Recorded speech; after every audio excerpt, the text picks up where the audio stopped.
Toy Story TV. टन टन टन। एक गांव में रॉबर्ट और सैबाटिनी नाम का एक हैप्पी कपल रहता था।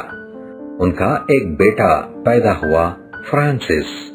दोनों फ्रांसिस को बहुत ज्यादा प्यार करते थे, कभी भी उसे नहीं डांटते और फ्रांसिस कितना भी शोर करे उसे डांटते ही नहीं। फ्रांसिस जो भी मांगता देना है और उसे खरीद कर देते थे भी। एक दिन फ्रांसिस बॉल से घर में खेल रहा था। बॉल से एक्वेरियम टूट गया। फ्रांसिस बहुत डरने लगा कि उसकी मम्मी डैडी उससे क्या कहेंगे। इतने में उसकी मम्मी डैडी दौड़ते हुए वहां पहुंचे। क्या हुआ फ्रांसिस? यह एक्वेरियम कैसे टूट गया? सॉरी मॉम, मैं बॉल से खेल रहा था, बॉल लगाकर एक्वेरियम टूट गया। अच्छा, इसमें मेरी कोई गलती नहीं है डैड। ठीक है फ्रांसिस, कोई बात नहीं, हम दूसरा नया एक्वेरियम खरीद लेंगे। पहले तुम धीरे से मेरे पास आओ, वहाँ कांच के टुकड़े हैं। बोलते हुए फ्रांसिस को गोद में उठाकर दोनों उसे किस करने लगते हैं। फ्रांसिस सोचने लगता है, मैंने इतना बड़ा एक्वेरियम तोड़ दिया, फिर भी मेरे पेरेंट्स ने मुझे कुछ नहीं कहा और ऊपर से मेरे बारे में ही सोच रहे हैं। मेरे पेरेंट्स कितने अच्छे हैं, मैं इनको कितना पसंद हूँ, सोचते हुए मन में बहुत खुश हो रहा होता है। कुछ दिन बीत जाते हैं। फ्रांसिस अब बड़ा हो रहा था। इतने में सैबाटिनी और रॉबर्ट दंपति की एक बेटी पैदा होती है, जिसका नाम मेरी रखते हैं। मेरी छोटी थी, इसलिए उसके माता पिता ज्यादा समय उसके साथ ही रहते थे, जो फ्रांसिस को पसंद नहीं आ रहा था। उसे अपनी छोटी बहन पर गुस्सा आने लगा। आज हम लोग का मूवी जाने का प्लान है डैड। नहीं फ्रांसिस, आज मेरी बहुत रो रही है, किसी और दिन चलेंगे।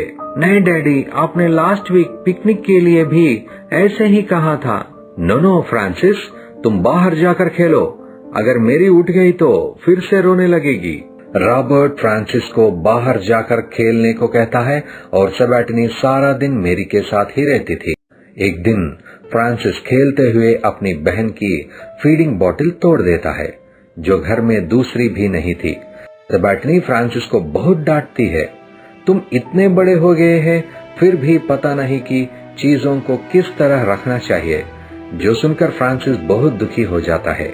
सोचता है कि जब मैं छोटा था तब उसे कुछ नहीं कहते थे, अब हर बात पर डांट रहे हैं, पर अब एक छोटी सी बोतल भी तोड़ने पर डांटने लगे हैं। अब यह लोग मुझे प्यार नहीं करते, मुझे इनको छोड़कर चले जाना चाहिए।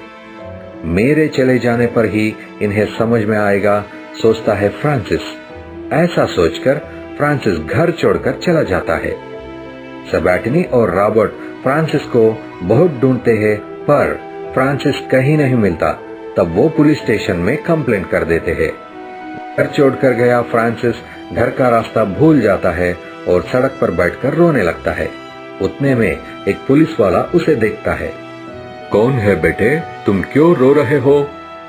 मेरा नाम फ्रांसिस है, मैं घर छोड़कर आया था, पर अब मैं घर का रास्ता भूल गया हूँ।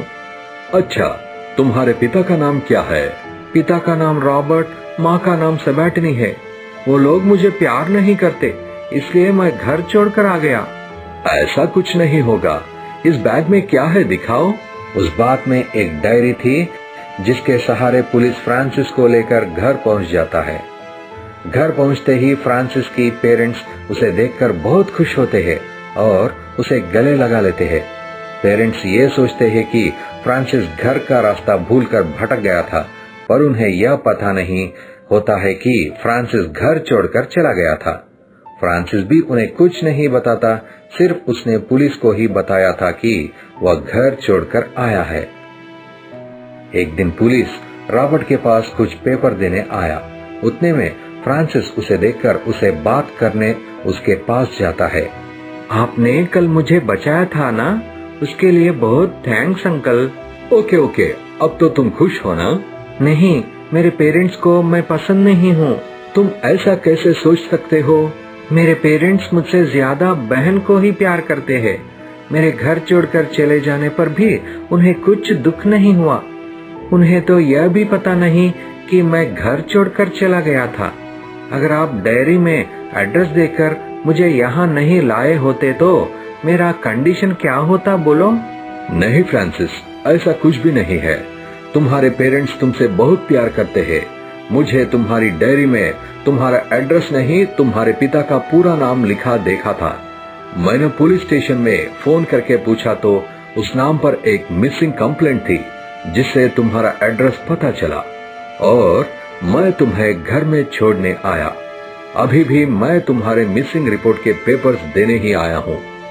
तुम्हारे जाने के बाद तुम्हारी माँ ने खाना भी नहीं खाया, जिसके कारण उन्हें अस्पताल ले जाना पड़ा।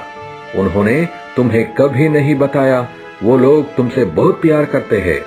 तुम्हारी बहन छोटी है, इसलिए उसके साथ ज्यादा समय बिताना पड़ता है। उसका मतलब यह नहीं है कि वह तुमसे प्यार नहीं करते।